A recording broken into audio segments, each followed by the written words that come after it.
Tepantlato hace referencia a la actividad que desempeña el abogado, hablar por otros.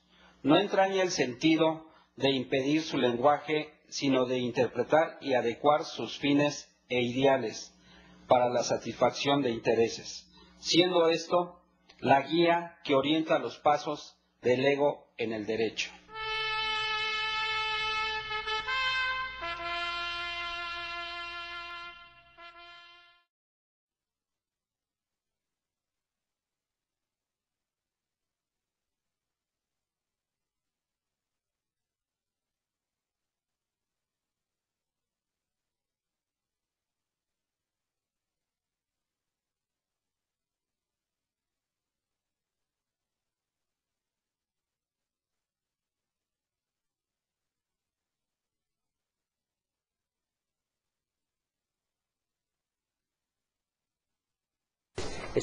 De apoyarme y que pues quisiera que ella misma se presentara, ya que ya está siendo frecuente que ya esté aquí con nosotros cada día, ya es de casa. Adelante, maestra, por favor. Muchas gracias, doctor. Pues es un gusto estar aquí compartiendo este espacio y colaborando para la revista. Mi nombre es Lisbeth Cantarel Saldívar y estamos con mucho gusto participando en este tipo de actividades y aprendiendo día con día. Buenas noches. Muchas gracias, maestra. Quisiera nuestro número telefónico 5564-8373, nuestro correo es tepantlatenvivo@hotmail.com. Un programa para la difusión de la cultura, para la prevención del delito, entrevistas, debates, consultas, opiniones, comentarios y, por qué no, denuncias. Bien, me voy a rápidamente presentar a la maestra y para entrar al tema, porque este es un tema, maestra, enfoque humanista. El rector, cuando le entregan en España, el viernes pasado vamos a cumplir 8 días, casi 11 días de que recibe el señor rector presea que nos dan a la universidad, y digo nos dan porque pues es para todos, no es nada más para el rector, es para todos. Él habla en su discurso de un enfoque humanista. Vamos a leer más adelante. Por eso es tan importante hablar del humanismo. Eso es bien importante. Ya que se pierde el humanismo, se ha perdido en algunas escuelas particulares, lo ven de otra forma. Por eso nuestras universidades públicas, nuestras escuelas públicas deben persistir, porque los maestros van con un enfoque humanista, que lo hace el cambio, hace diferente a la gente. Bien, la maestra María Elizabeth Crespo Chavero, ella es egresada en la normal, Escuela Nacional de Maestros, tiene la licenciatura psicológica educativa, Universidad Pedagógica Nacional, maestría en educación regular, Universidad de las Américas, especialidad en Instituto Humanista de Terapia Gestalt, especialidad orientadora en desarrollo humano, competencias técnicas, manejo dinámico de grupos de diversos niveles educativos, estrategias didácticas aplicadas y metodologías de aprendizaje con enfoque constructivista, diseño de cursos, talleres en temas educativos y desarrollo humano, orientación humanista de la enseñanza con enfoque centrado en la persona. Pues ahí está de nueva cuenta. Vamos a hablar sobre este tema, maestra, que a mí en particular, ayer tuvimos una entrevista, hablamos sobre, en la historia, sobre dónde empezaron los grandes pensadores humanistas en el siglo XX, y fue en el Ateneo de la Juventud, y se habló del humanismo, ese famoso Ateneo. Hablamos de quienes conservaban ese Ateneo, quiénes fueron los líderes, y el aspecto humanista, que hasta ahorita en el siglo XXI, quien no hable del Ateneo de la Juventud en cualquier libro, haga esa referencia, digo, no es parte de la historia, y creo que fueron lumbreras que vieron más allá para muchos siglos, y me refiero, yo quisiera decir a todos los atenienses, y por qué no, ojalá que de esto que hacemos ya cada 8 días, salieran grupos así como ustedes, enfocados al humanismo, que es la idea, esa es la idea. Maestra, si me permite, le voy a hacer la maestra la pregunta. Claro. ¿Por qué, maestra, los valores en el aula, una nueva propuesta con enfoque humanista? Adelante, maestra. Buenas noches, y esta es su casa, maestra. Muchas Sea gracias. Bienvenida. Buenas noches, doctor. ¿Por qué el enfoque humanista? Bueno, mire, de hecho, en esta especialidad que pues yo estudié en orientador en desarrollo humano, tomo como experiencia mi papel como maestra de educación primaria, que pues es mi primera formación profesional y que es pues lo que me ha dado mucha experiencia y mucho sustento al tener contacto con los niños de educación primaria. Entonces, pues cuando yo salgo de la normal, que bueno, ya tiene sus apenas años. apenas ayer Antier. Sí. Ah, bueno. Entonces, pues yo me veo el entusiasmo que tienen los niños por aprender, esa curiosidad que tienen por saber del mundo, y pues yo identifico a los niños como seres humanos nuevecitos en la vida, ¿no? Entonces ellos, todo lo que les venga de los adultos, pues es un aprendizaje para ellos, es nuevo. Ellos están aprendiendo, pues no solamente estos conocimientos que les dan los libros, o lo que en el momento en que yo salgo de la normal se dice que se transmite el conocimiento, ahora ya es otro enfoque, ¿no?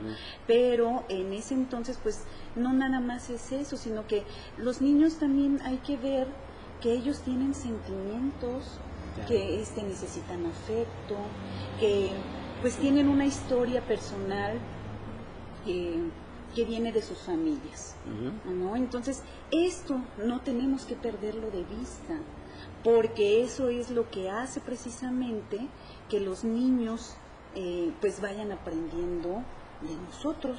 Claro. Tienen su historia propia, que quizás, y bueno, vienen en los grupos que nosotros atendemos como maestros, pues son heterogéneos en todos sentidos, de diferentes familias, quizás de familias desintegradas, algunos de familias pues muy funcionales, de las nuevas familias que se forman ahora, que no necesariamente tiene que ser papá, mamá e hijos, sino la diversidad de familias que existe. Entonces hay que tomar en cuenta esa historia particular y tomar a los niños justamente como individuos que tienen su propia historia, que tienen sus propios afectos, que pues han aprendido, tienen aprendizajes previos en lo social, pues de manera muy particular. Entonces, eso es lo que hace que nosotros como maestros pues tengamos que fijarnos en lo humano y no nada más ver al grupo como una masa de niños que a lo que vienen es aprender y no tomar en cuenta su historia propia, ¿no? Sobre todo en el nivel de primaria, que repito, pues son bien nuevecitos, vienen de preescolar, en donde es un ambiente muy cordial, las educadoras tienen un trato con los niños pues tierno, todavía muy maternal, y que pues la transición ellos no lo notan, nosotros sí, pero ellos pues no lo notan tanto, ¿no? Tanto así que, bueno, a mí me llamaba mucho la atención y me encantaba, luego a veces en lugar de que me dijeran maestro, me decían mamá. Entonces, pues eso me enternecía mucho, ¿no? Entonces, pues a eso es a lo que me refiero con este enfoque humanista, o sea, darnos cuenta los maestros que estamos trabajando con humanos. Son pequeñitos, pero son humanos y que también sienten. A veces perdemos esa perspectiva de que los niños sienten y que pueden aguantar todo. No, no es cierto. No, los niños son frágiles, son vulnerables, y con una palabra o los podemos lastimar o los podemos elevar al máximo, ¿no? Claro. A eso es lo que va la propuesta. Bien. Maestra Leslie. Ahorita que nos comentas todo esto, tengo dos preguntas, no sé si sean pertinentes las dos. Ahorita tú eliges cuál es la más prudente. Una, ¿la escuela qué tanto está preparada para acercarse a un enfoque humanista? Hablando en el sentido de la formación a la mejor de los maestros. La otra, ¿cuál sería el impacto de que los maestros no vean a los chicos como personas, justamente como ahorita nos acabas de describir? ¿Qué impacto tiene en lo individual con los chicos y a su vez qué impacto tendría con la sociedad? No sé cuál de las dos crees más Vamos con la pertinente. primera, Con la primera. ¿no? Ok. ¿Me la repites? Te la repito. Sí. ¿La escuela qué tanto está preparada para acercarse a un enfoque humanista? Ujú. Pues realmente yo veo que está poco preparada, porque precisamente la celeridad que existe en la sociedad, la exigencia que se le da a los maestros en cuanto a pues llenar un programa educativo de principio a fin, de llevar una serie de documentos, de registros, en donde la verdad sí hay una exigencia muy fuerte desde las autoridades. Hay ciertos momentos en que se pierde este humanismo, ¿no? Lo que le importa al maestro es justamente esto, llenar la parte material, llenar la parte de institucional, y de repente se pierde esta parte de atender a los niños en sus sentimientos, en qué es lo que necesita afectivamente para que pueda tener un buen desempeño en la escuela. Yo he visto que si no se atiende esta parte afectiva, pues el niño se pierde, o sea, se siente lastimado. Y entonces, imagínate un niño que viene de una familia desintegrada o una familia violenta, y en la escuela recibe este mismo trato, pues pobrecito, ¿a dónde se refugia? No hay refugio, ¿no? Y entonces, también tomando en cuenta la historia de los otros chicos que tal que vienen también de familias así violentas, y su respuesta es igual. Entonces hay un fomento. Entonces yo creo que la escuela está poco preparada para eso. Hace falta sensibilizar más a los maestros frente a... No estoy generalizando, hay sus particularidades, claro. Pero si generalizamos a la escuela, sí está poco preparada para atender esta parte humanista de los alumnos que atiende, ¿no? Uh-huh. Sí, como que yo veo que es necesario hacer cosas, no sé cuáles, ¿no? De entrada a mí se me ocurrió este taller, pero sí hay que hacer algo para sensibilizar más a los maestros. ¿Por qué?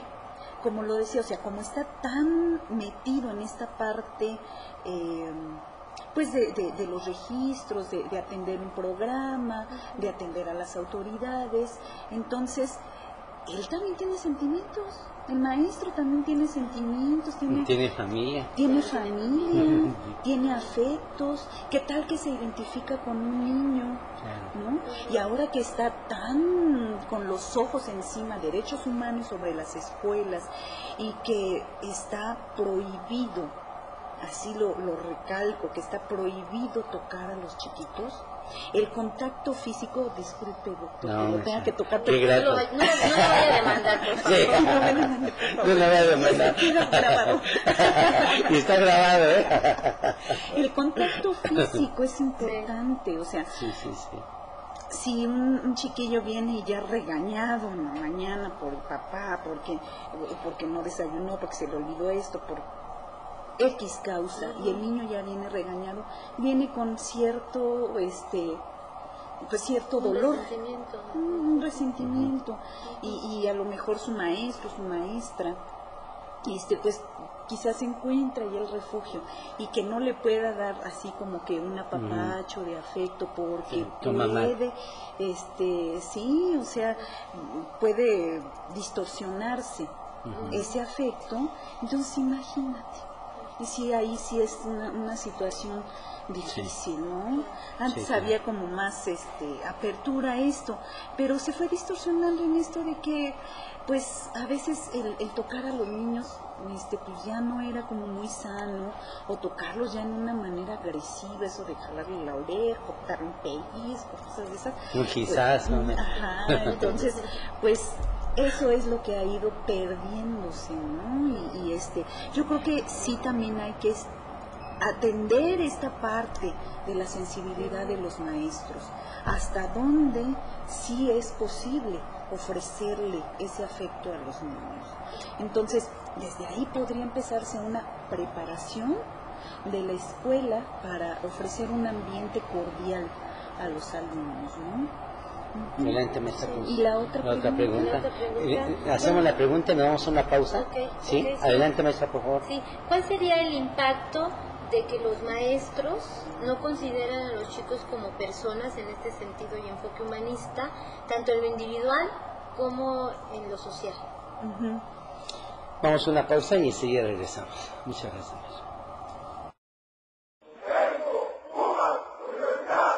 Regresamos.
Que conmigo me ayudó a hacer...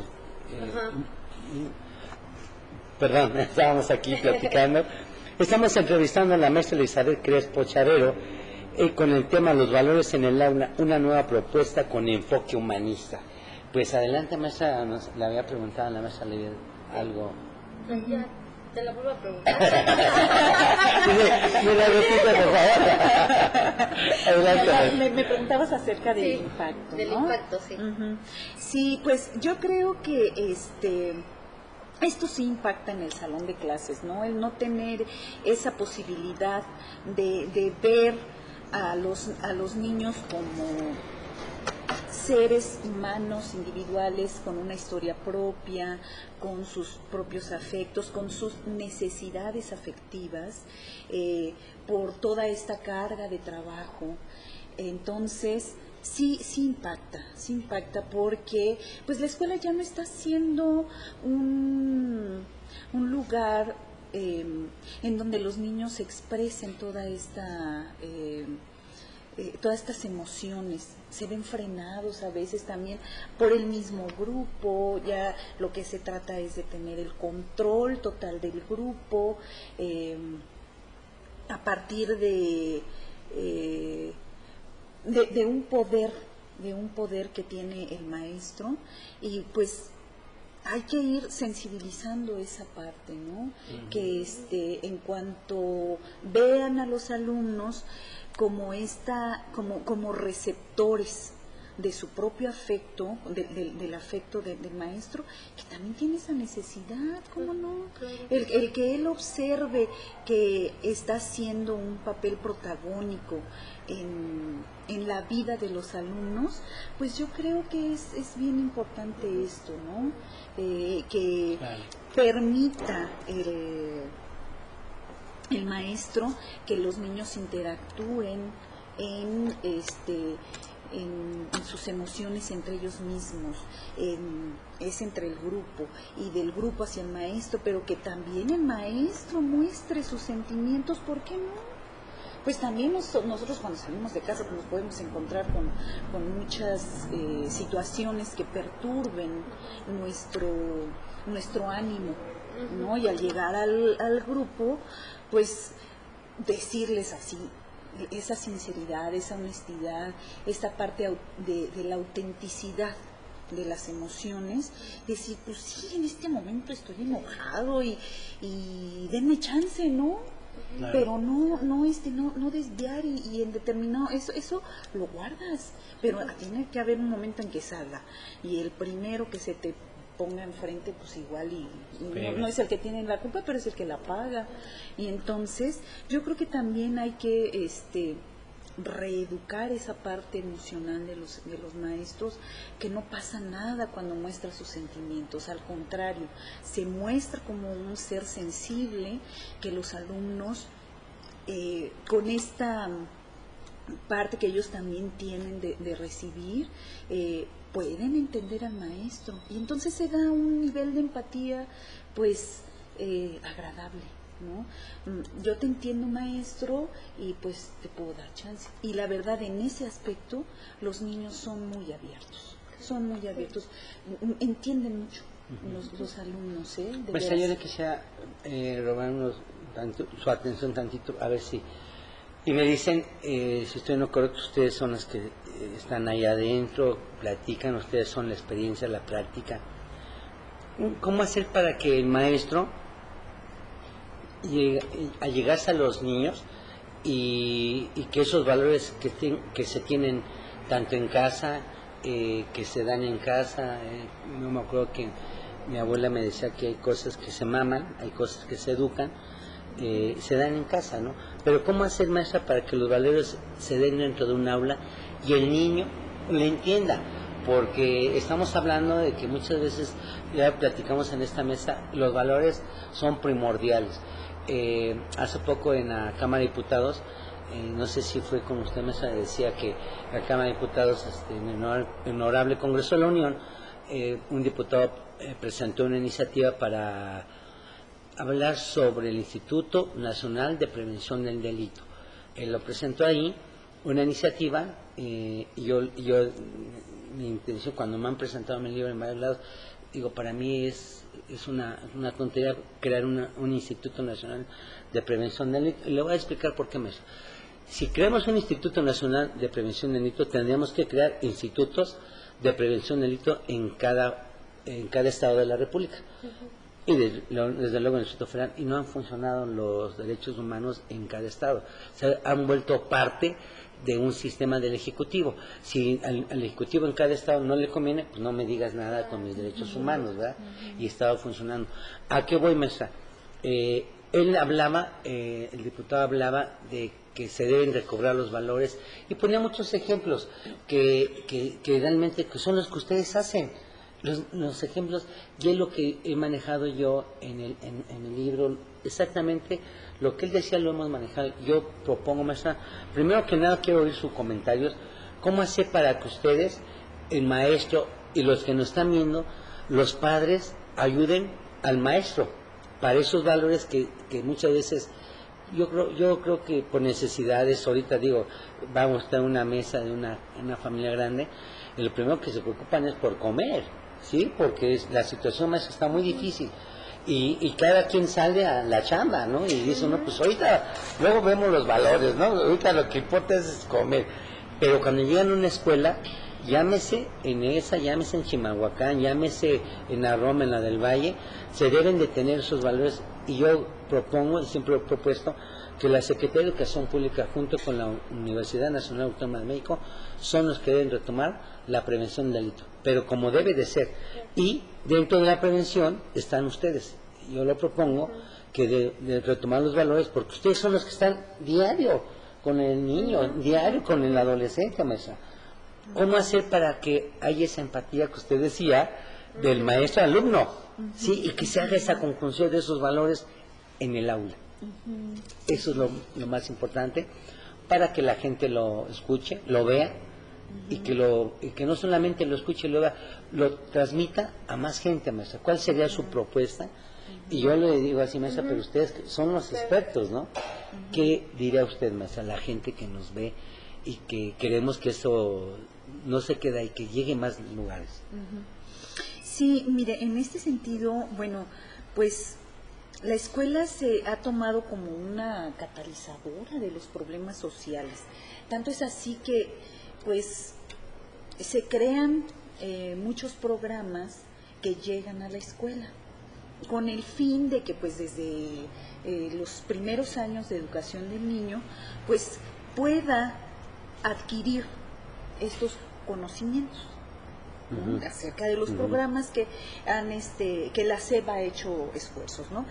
Todos estos esfuerzos que la Secretaría de Educación Pública ha hecho se traducen en programas de apoyo hacia la escuela, que bueno, está como ejemplo puedo poner el programa de Eduquemos para la Paz, en donde pues hay varios niveles. Se inicia con los padres de familia, luego con los maestros en la propia escuela, y los maestros lo van llevando a cabo en su salón de clases. Este es un esfuerzo. Otro esfuerzo es la escuela para padres, en donde precisamente se pretende trabajar los valores. Ahora ya se volvió al programa de educación cívica y ética desde la primaria, ¿no? Ya con la actual reforma integral de la educación básica se incluye la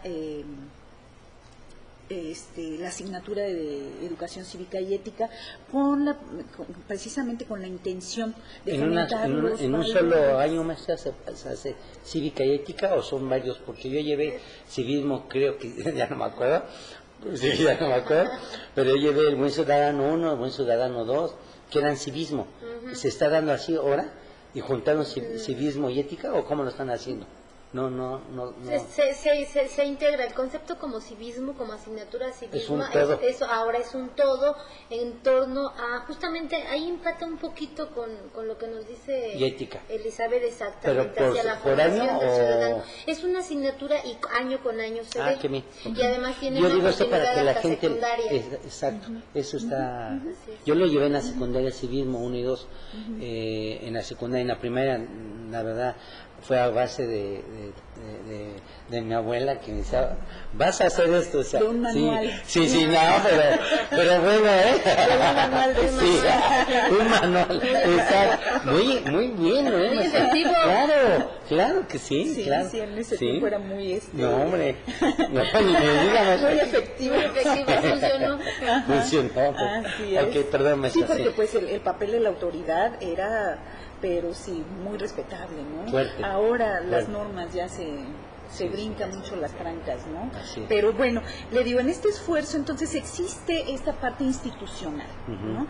Pero bueno, yo creo desde mi punto de vista que para rescatar esta parte humanista no solo es, claro, llevar a cabo el programa de cívica y ética, pero más bien es, y sí enfatizo mucho esto, la sensibilización del maestro para que atienda también a los padres de familia y que vea las particularidades de los niños. ¿Cómo puede hacerse esto? O sea, sí existe un programa, desde los antecedentes de los programas de educación para la paz, la escuela para padres, ahora ya de manera ya más formal y sistemática el programa de educación cívica y ética, pero si no existe una sensibilización desde la persona del maestro, difícilmente vamos a poder proyectar estos valores. O sea, yo parto de la idea de que los valores no se transmiten ni se enseñan, se viven.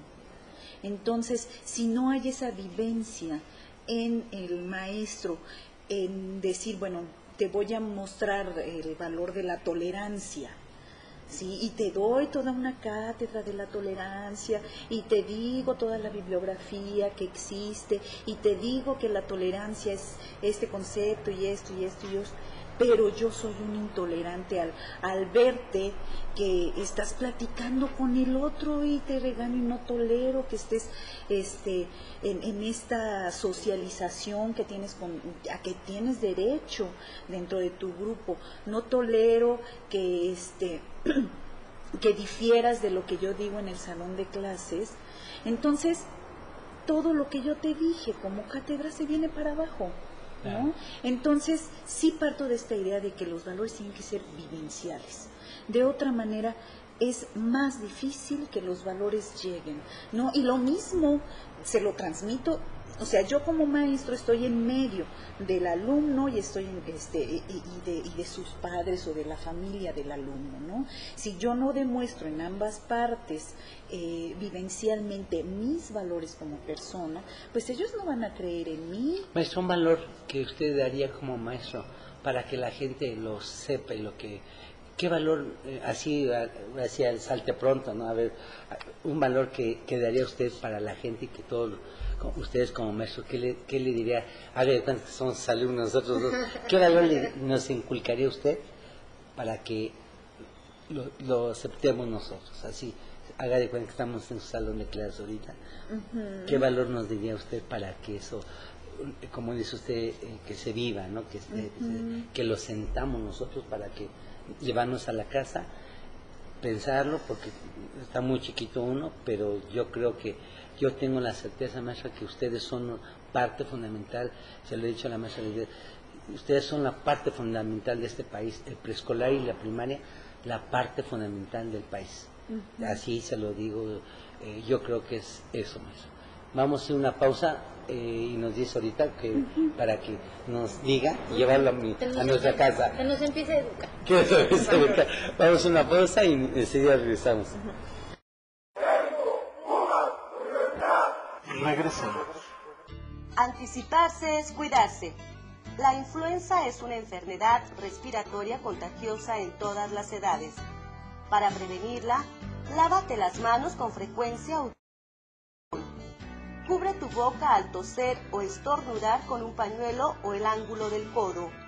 Coloca los pañuelos en bolsas de plástico cerradas y deposítalas en la basura. Si tienes fiebre, dolores musculares y de cabeza, te arde la garganta y tienes tos, acude de inmediato a tu unidad de salud más cercana.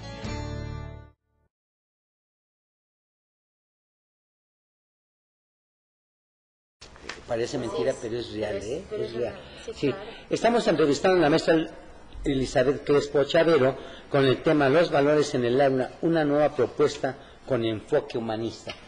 Adelante, maestra, somos sus cachorros. Qué bonito. Sí, muchas gracias, maestra. Pues mire, básicamente el que estaba yo hablando hace rato, ¿no? El de la tolerancia. Al inicio de esta plática decía yo que un grupo de clases, un grupo de alumnos en la escuela, pues es muy diverso. Vienen alumnos de diferentes clases sociales, de diferentes familias, con diferentes historias personales.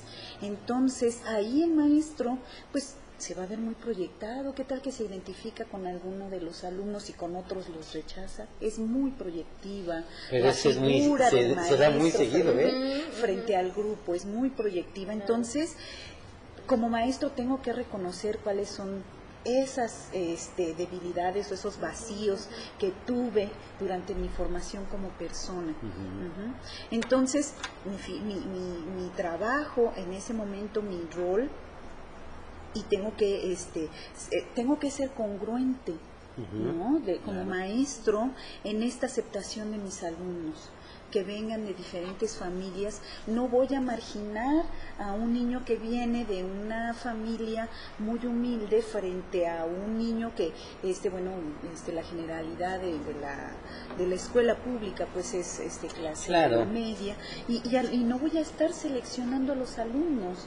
Cada uno tiene sus capacidades y yo creo que hay que reconocer esto. Entonces, en este sentido, yo voy a ser tolerante con ellos y también a ser equitativa, en darles la misma oportunidad a todos los alumnos, y les voy a enseñar igual para todos, y el trato, aunque en algún momento es diferenciado, en la generalidad del salón tiene que ser pues de aceptación. Tiene que ser de aceptación, porque muchas veces se da la etiquetación de los alumnos y eso los lastima mucho. Claro. Y ahí entra precisamente mi tolerancia, en no etiquetar a los alumnos desde su característica propia, ¿no? De ninguna manera tengo yo que etiquetar a los alumnos. Y ahí sería un ejercicio de tolerancia también para, les estoy demostrando a mis alumnos que los estoy aceptando a los padres, y en este sentido, pues creo que sería un buen ejercicio para llevar a cabo. Maestra, yo quisiera felicitar a, no sé si usted conozca las escuelas de participación social que existen. Yo quisiera felicitar esas escuelas.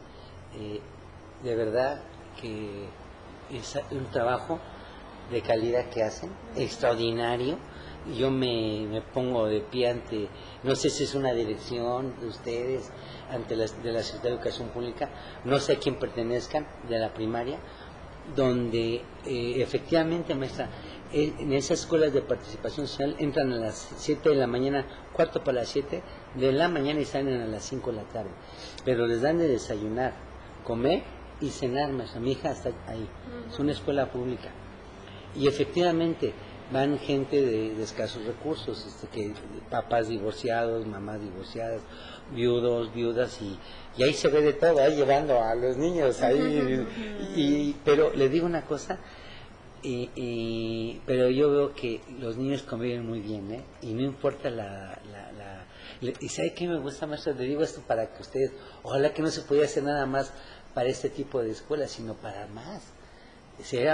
Es una utopía, ¿no? Pero se vale soñar, ¿no? Porque imagínense que todos nuestros niños pudieran hacerse así. Les dan uniforme, les dan zapatos, les dan uniforme para deporte, o sea, les dan todo más.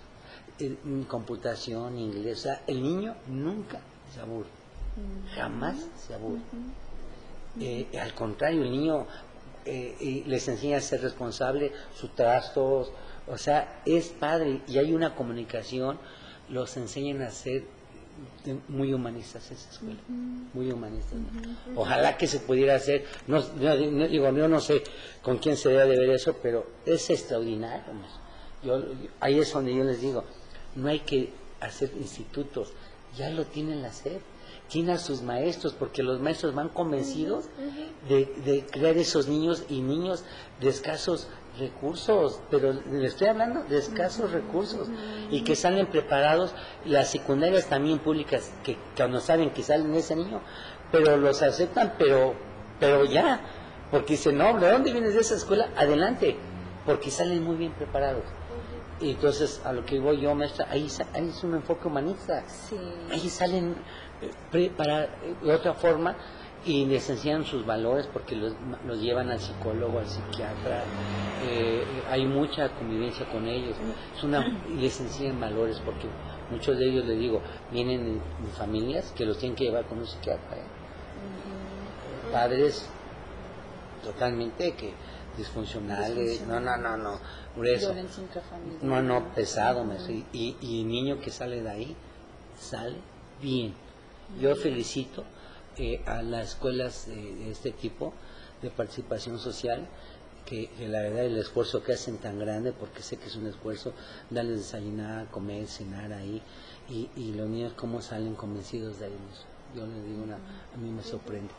Por eso le digo, nomás con que echáramos a andar eso, ahí está un poco humanista. Atender sus necesidades básicas. Claro. Y una de sus necesidades básicas es el afecto, ¿no? Así es. Sí, y de qué depende, o sea, aquí yo lo que veo con comentario que usted nos comparte es que están formando niños felices. Sí, claro. Y un niño feliz es un niño que aprende y está con sus potencialidades y sus capacidades pues abiertas, a flor de piel, o sea, al tener sus necesidades básicas atendidas, pues entonces está dispuesto realmente para aprender lo que el maestro, lo que la sociedad le enseña, y está habilitando sus herramientas propias para enfrentarse a lo que los programas de educación actual están pidiendo, que precisamente sea una educación para la vida. ¿Sí?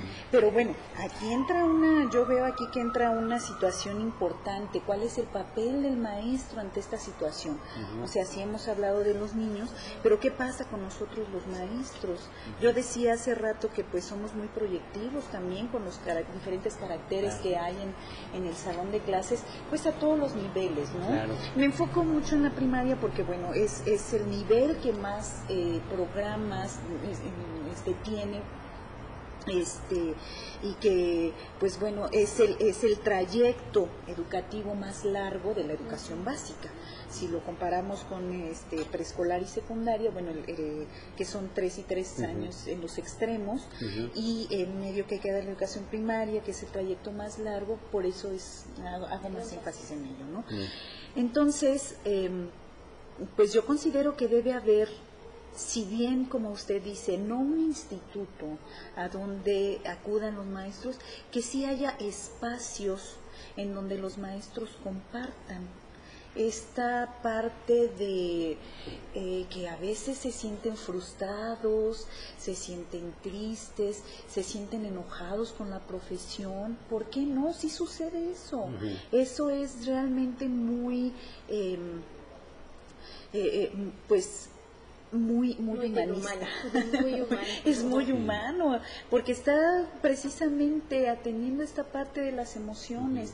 Por supuesto que existe frustración al ver que a lo mejor al ver las evaluaciones bimestrales y que la mayoría del grupo salió tronado, dices, pues, ¿qué hice para que el grupo saliera así? O cuando viene un papá y le reclama del por qué actúa de tal o cual manera, provoca frustración. O a lo mejor ve a sus alumnos que pues tienen por ahí algún vacío y el maestro puede sentirse triste. ¿A quién lo comparte? Si no es en una plática de pasillo entre los mismos compañeros, no hay otro espacio. Pero yo creo que sí tendría que haber un espacio en donde el maestro pueda compartir con un profesional, que puede ser un terapeuta, un psicólogo, un grupo interdisciplinario que cobije esta parte de los maestros, que pueda atender esa parte emocional.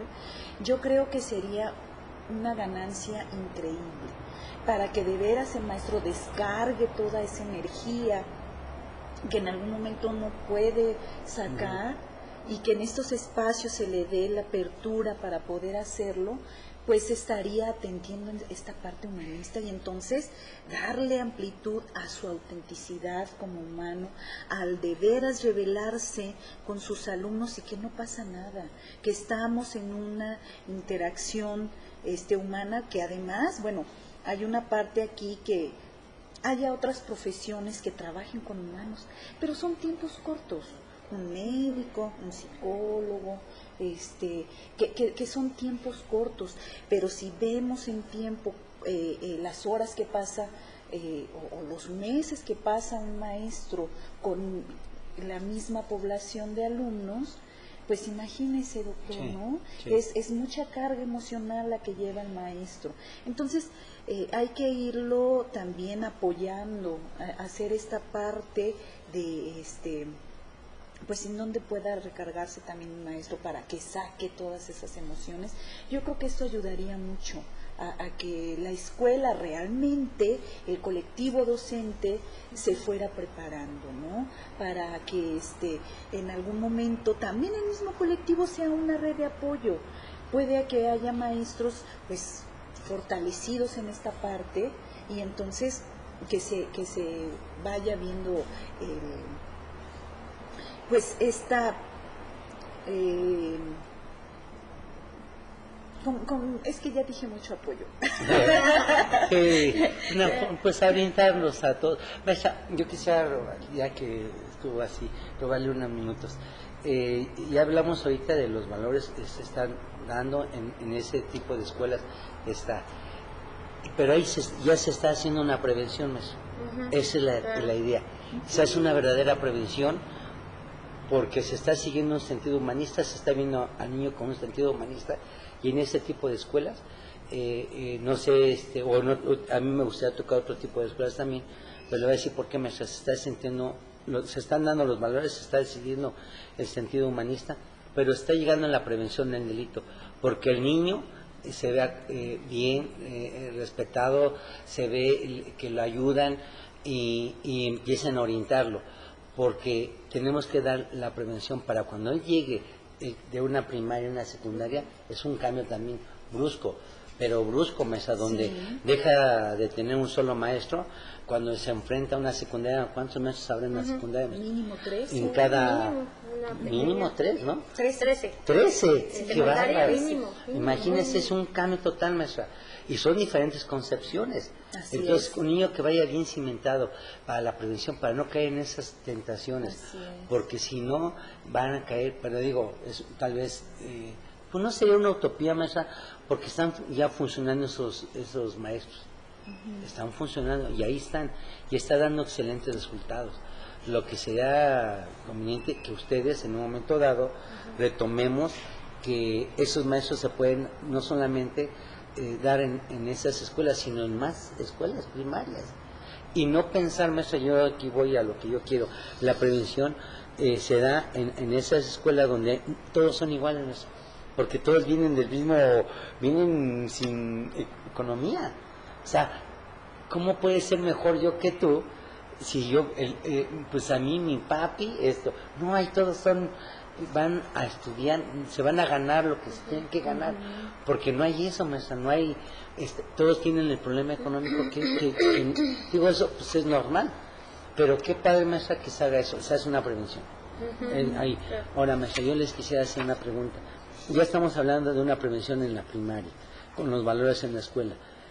¿Cuál sería el siguiente valor en una secundaria, en un aula?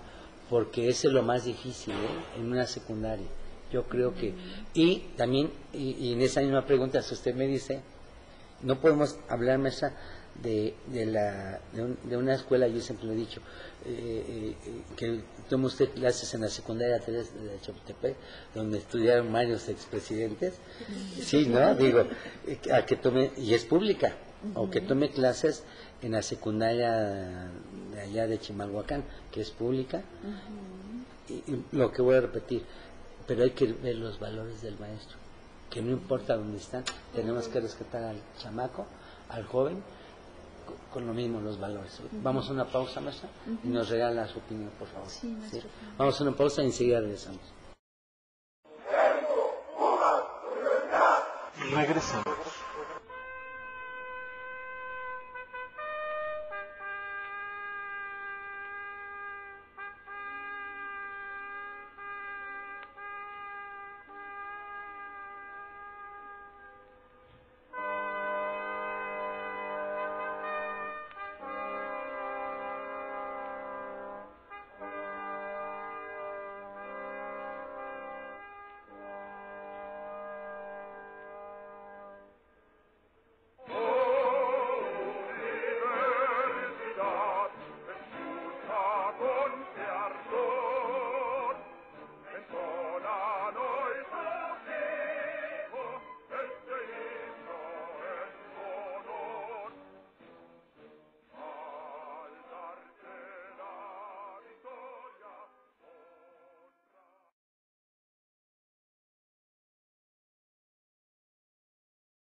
De verdad.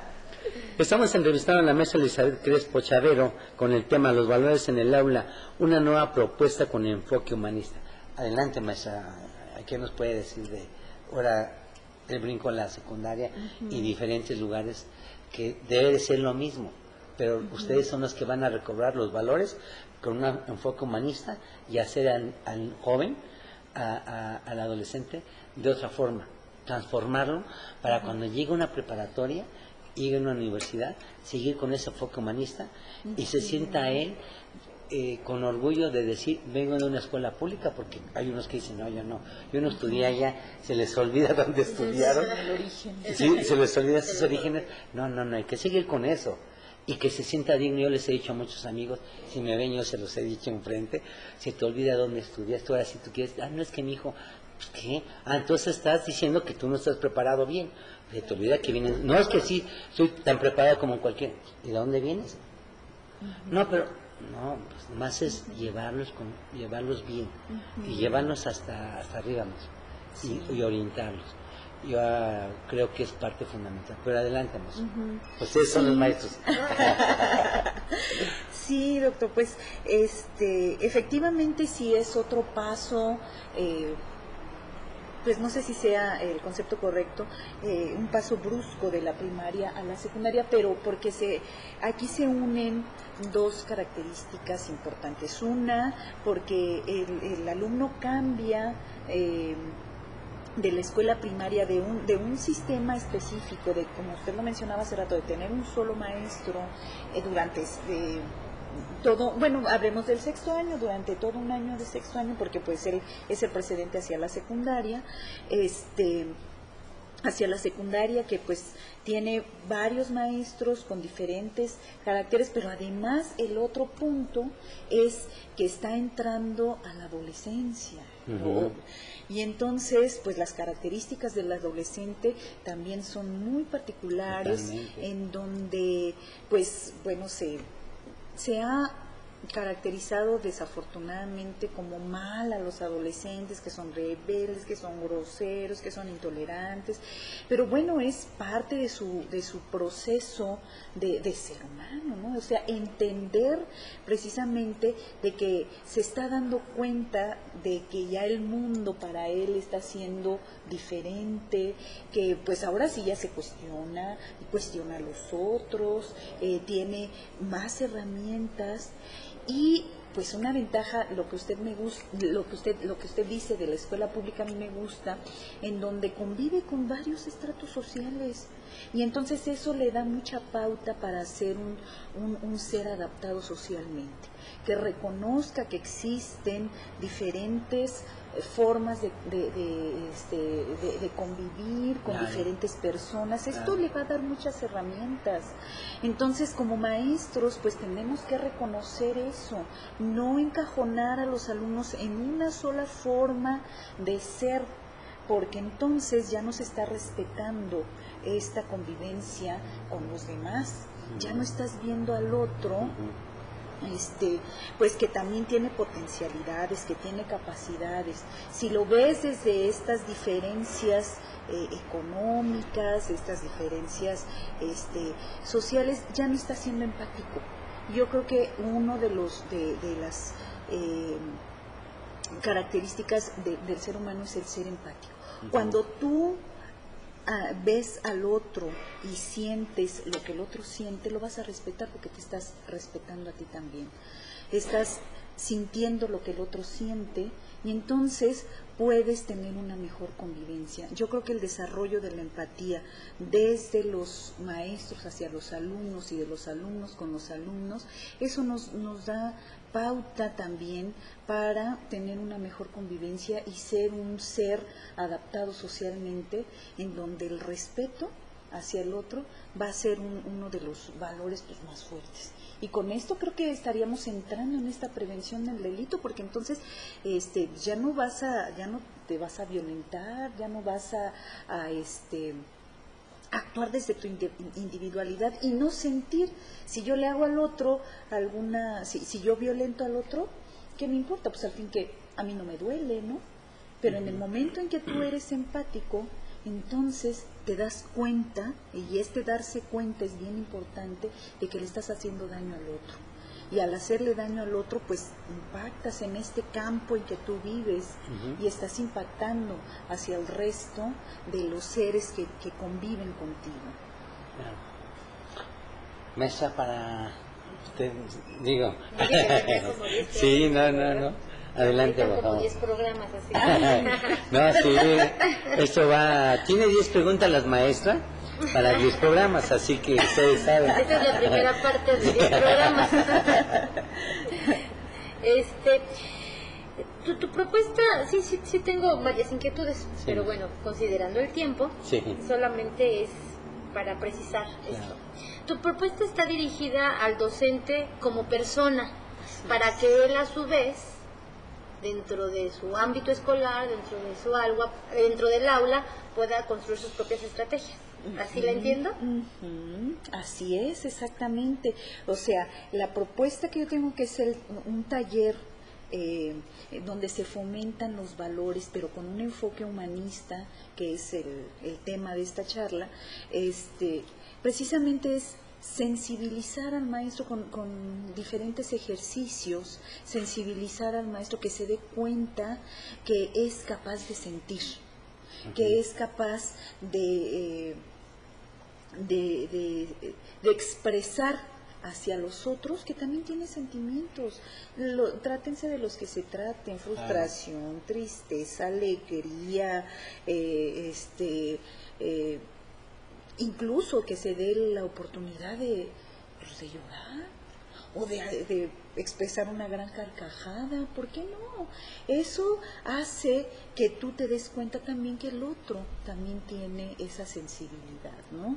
Entonces, hacia allá va dirigida. Ahora, imagínate, un maestro sensible, con sus propias emociones, sensible con las emociones de sus alumnos, y que esto pueda hacerlo paralelo y vivencial con un programa institucional de formación cívica y ética en donde se fomentan los valores, ¿te imaginas qué riqueza estaría dentro del aula?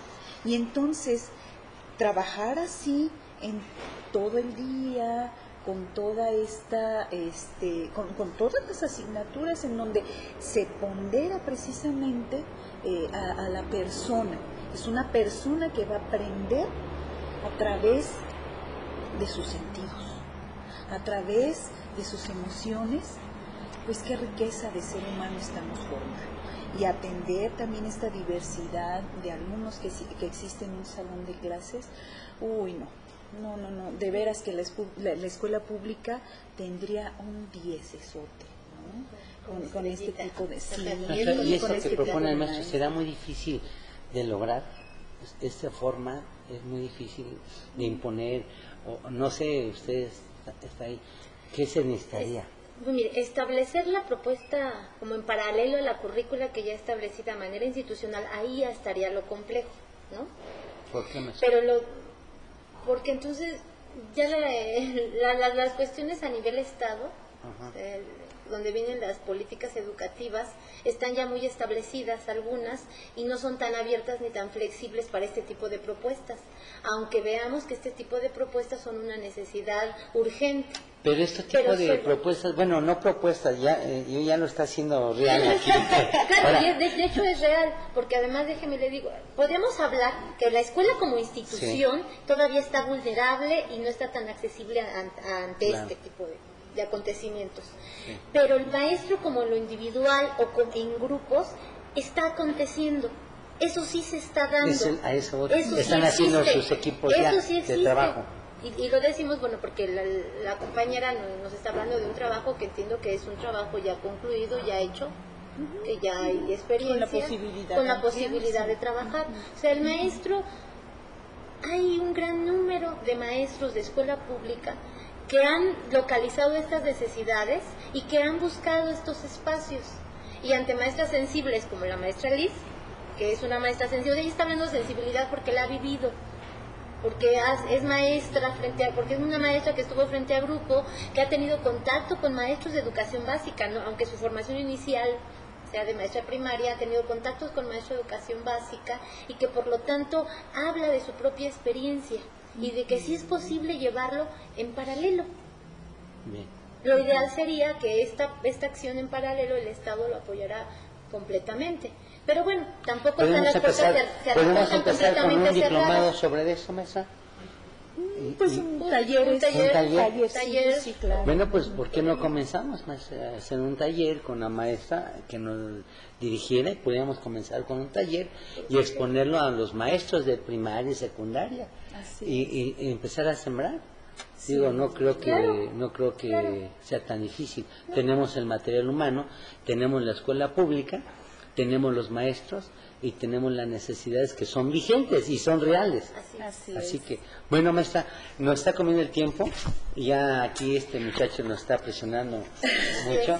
Vamos a pedir a la maestra Lisbeth para que, Jero, terminó la maestra Lisbeth, quisiera que pusiéramos esto como...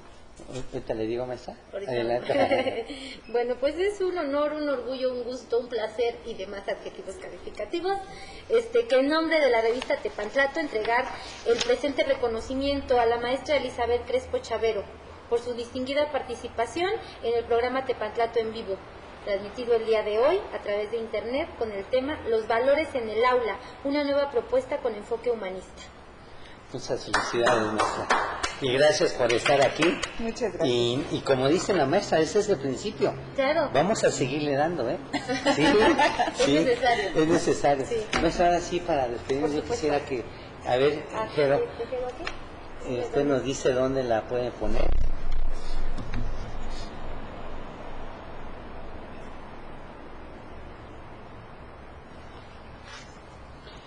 Y con esto quisiera yo leerles, así, maestra, si usted me lo permite, voy a leerles un extracto de lo que dijo el señor rector, ahora que se recibió en el Premio Príncipe de Asturias.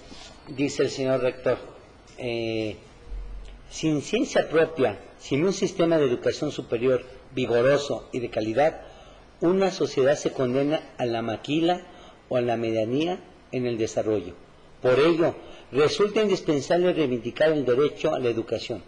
Por ello, es necesario insistir y volverlo a hacer muchas veces. La educación es vía de superación humana, de la individual y de la colectiva. Concebirla como un derecho fundamental es uno de los mayores avances éticos de la historia. Como bien público social, la educación superior debe ser accesible a todos bajo criterios de calidad y equidad. Por eso, duele que en el mundo de hoy, con sus grandes desarrollos, vivan cerca de 800 millones de personas que no saben siquiera leer y escribir. ¿A algunos les puede parecer que hablar de valores o de humanismo es asunto del pasado, del Renacimiento o del siglo XIX? Se equivocan, también lo es de ahora y del futuro. Frente al éxito quimérico, el egoísmo, la corrupción o la indiferencia, el mejor antídoto son los valores laicos de ayer y de siempre. Por esto, la crisis que enfrenta la población mundial requiere de una revisión a fondo de los valores que transmitimos a los jóvenes. Se debe hacer en virtud de que la desigualdad y el rezago afectan en el mundo a miles de millones de personas. La modernidad debe traducirse en mejores condiciones para los excluidos de siempre. El verdadero saber no es neutro, debe estar impregnado del compromiso social. Aprovechemos la oportunidad que nos ofrece el fracaso del sistema financiero para proponer nuevos esquemas de desarrollo que permitan a los jóvenes recuperar la esperanza en un futuro más alentador. El gran reto consiste en alcanzar un progreso donde lo humano y lo social sean verdaderamente lo importante. Concluyo con la reiteración del agradecimiento por la distinción que recibimos. Se trata, insisto, de un aliciente que fortalece nuestro compromiso con la calidad de la educación y con las causas y necesidades de la sociedad. Se despide el señor rector con algo que quisiera que me acompañaran ustedes. Por mi raza hablará el espíritu. Buenas noches, nos vemos el día martes con el programa que vamos a tener, que es la plástica mexicana en época de la revolución. La licenciada Claudia Morales Rodríguez. Sea usted feliz y gracias por estarnos viendo hoy lunes. Buenas noches, maestras. Muchas gracias. Muy buenas noches. Buenas Hasta noches, luego. doctora. Hasta luego.